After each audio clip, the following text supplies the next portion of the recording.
विद्यार्थियों, अपना पेपर है बीए पार्ट फर्स्ट प्रथम प्रश्न पत्र। टॉपिक है पाषाण काल। प्रिय विद्यार्थियों, पाषाण काल को हम प्रस्तर युग भी कहते हैं। पाषाण काल को अध्ययन की सुविधा की दृष्टि से 3 भागों में बांटा गया है। पाषाण काल के अंतर्गत 3 तत्व या 3 तथ्य माने जाते हैं। वे हैं नंबर 1 पूरा पाषाण काल, नंबर 2 मध्य पाषाण काल और नंबर 3 नव पाषाण काल। पूरा पाषाण काल के अंतर्गत हम आदि मानव की उत्पत्ति, आद्य जीवन के संदर्भ में जानकारी प्राप्त करते हैं।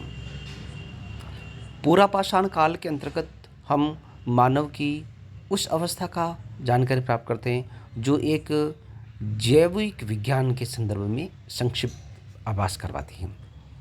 इसको हम एक विषय है एंथ्रोपोलॉजी, इससे भी संबंधित किया जा सकता है।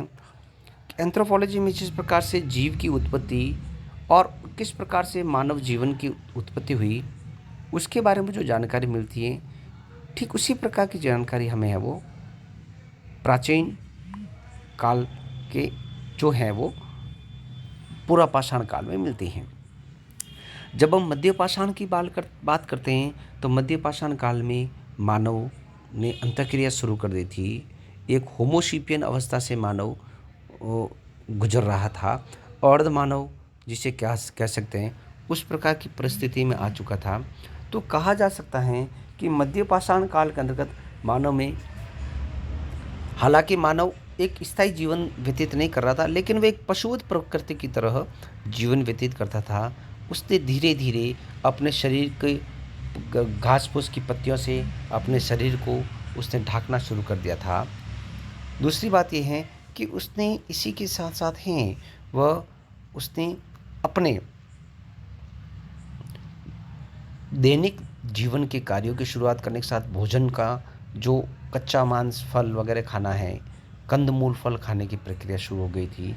और इसके लिए कुछ सामान्यतः पत्थर के औजारों का प्रयोग करना शुरू किया था, इसलिए इसे प्रस्तर युग कहा जाता है। हम आगे जब अध्ययन करते हैं तो आता है नवपाषाण काल। नवपाषाण काल प्रस्तर युग की वह अवस्था थी जिसके अंदर मानव में अंतःक्रिया शुरू हो गई। मानव एक नवीन दिनचर्या शुरू हो गई। अब वह अपने जीवन के संदर्भ में जानने लगा। उसमें व्यक्ति संबंधों के भाव निहित होने लगे।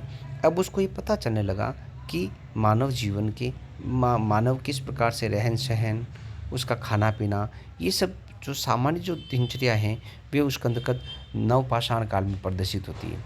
नवपाषाण काल में मानव के पास विभिन्न प्रकार के प्रस्तर, औजार और हथियार बनने शुरू हो गए थे। नवपाषाण काल के अंतर्गत पत्थर के जो हथियार बने थे, उसके साथ गैती, खुरचनी और हैंड एक्स, जिसे हस्त कुठार कहा जा सकता है, इस प्रकार कुछ पत्थर के जो औजार हैं उनका निर्माण हुआ था। और इन पत्थर के औजारों के द्वारा ही मानव ने अपने शिकार बनाना शुरू की। जानवरों को उससे पत्थर के औजारों से जानवरों को मारते थे। मारने के बाद में जानवरों को उसी से काटा जाता था और अपने पेट की अग्नि को शांत किया जाता। धीरे धीरे पूरा नवपाषाण काल में मानव में एक नवीनता की शुरुआत हुई और एक प्रकार से वैज्ञानिक प्रक्रिया के द्वारा मानव के विकास की शुरुआत होती है। इस प्रकार से हम इस काल को मानव के विकास का काल कहा जा सकता है। प्रिय विद्यार्थियों, हम जब इतिहास का अध्ययन करते हैं तो मानव विकास का जो अध्ययन किया जाता है वह पाषाण काल में होता है। इसको पाषाण काल इसलिए नाम दिया गया है क्योंकि मानव की सबसे पहली अंतःक्रिया पत्थर से हुई थी। धीरे धीरे मानव ने एक होमोसेपियन अर्ध मानव से विकसित मानव की ओर शुरू हुआ और वर्तमान जो मानव का जो स्वरूप है वो बहुत ही पता नहीं कितने ही वर्षों के बाद में इस प्रकार की शुरुआत हुई थी। इसलिए हम इस अध्ययन में पाषाण युग को 3 भागों में बांट कर अध्ययन करते हैं। पूरा पाषाण काल, मध्य पाषाण काल और नवपाषाण काल। धन्यवाद।